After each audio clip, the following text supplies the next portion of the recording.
Here she is, fresh from her own asteroid belt.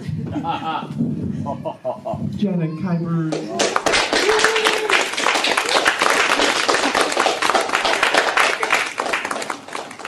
I love my asteroid belt so much I have a couple Kuyper belts too. Hi. I thought one of the pieces I was going to read in this was small type, so I'm borrowing my husband's jacket, so I thought if I need to, I could borrow his glasses. Anywho, I'm going to read to you a couple of poems from this thing book from past performance art shows. Hi, happy smiles. This is called Chapter 48, Volume 1. It is in an 18, 20, 30, 40 series of books in different volumes. Ta-da.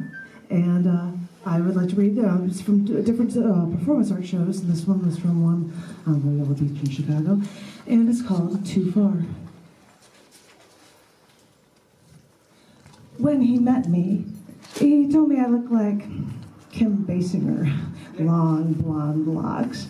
But this time around, I knew I wasn't her, and I could never be her, and I was never good enough, thin enough, pretty enough. So I got a perm, I straightened my teeth, I bought the Wonder Bra, but that wasn't doing the trick. So I decided that I would exercise, and I bought Slim Fast, and I used a stair stepper. I ate rice cakes and wheat germ, but I wasn't thin enough. I only dropped 20 pounds. Missing point. I love you for that one. But I only dropped 20 pounds.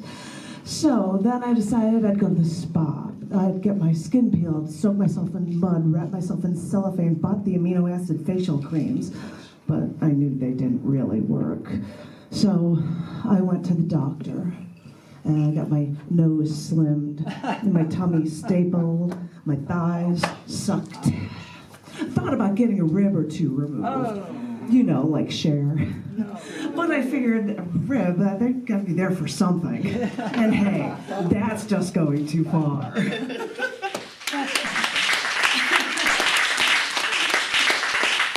he says, oh, that's plenty. I'm like, I think you're getting the point of the poem. I'll just, think of removing a rib because that's how much we have to worry about. Looking appropriate and good enough, thin enough, pretty enough, right? So, this one was from a show called Getting Wired. It was at a Starbucks. And it is called Phone Calls from Brian Tolle. I came home the other day from work and I found 3 messages on my answering machine. Each was nearly 2 minutes long. They were all from my friend Brian, who lives in Indiana and he's working on a film. Now, Brian is a friend of mine from high school. In fact, I asked him to go to prom with me as friends, but he turned me down saying he wanted to save the experience over prom with somebody that he was actually dating. But that was like 8 years ago. I went to prom anyway without him, but I still think it would have been more fun if he was my date. So I got home the other night and I had these 3 messages on my machine, and they were all for Brian. Then I listened to the first one, and he says, I'm sorry I haven't called you in so long, and I hope you don't hate me because I love you, and I've moved, and that's my roommate that you hear in the background.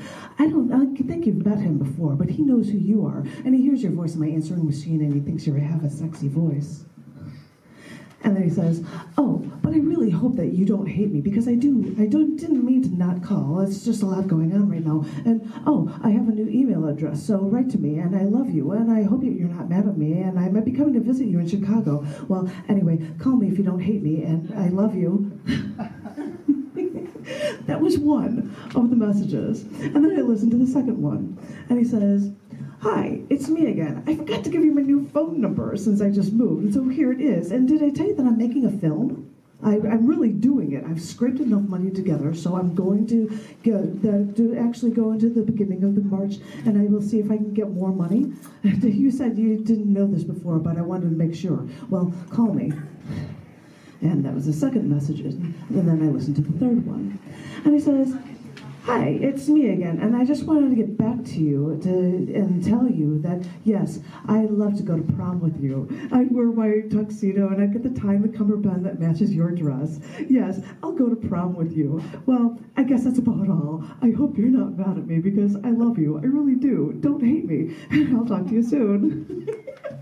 And so I called him back and I told him that no, I don't hate you. I love you too. And that we all are busy lives. And I understand why you haven't called. I haven't called either, so don't worry. Tell me about your film, I ask. And he says that he's borrowed some money and saved some money from the last job. And he's borrowing equipment so that he can actually do the filming. I have the production costs taken care of, but I have no idea where the post-production money is coming from. What are you going to do? I don't know. Maybe you can get some credit cards. Maybe you can see if there are some companies that'd be willing to use a tax deduction and they would be willing to help you finance your film.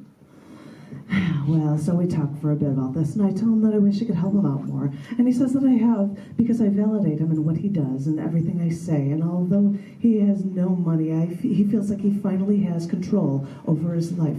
And that now he knows that no matter what he chooses to do with his life, no matter what happens to him, that he has control over his life and he can handle anything. And I told him that I was so glad he felt that way, because I think most people never get to feel that way once in their life. I was proud of him. And then he asked if he could use a song of mine in his film, and I told him I would be honored. And he said, no, he'd be honored. I guess it's just nice to hear that I'll be such a small part of such an important film.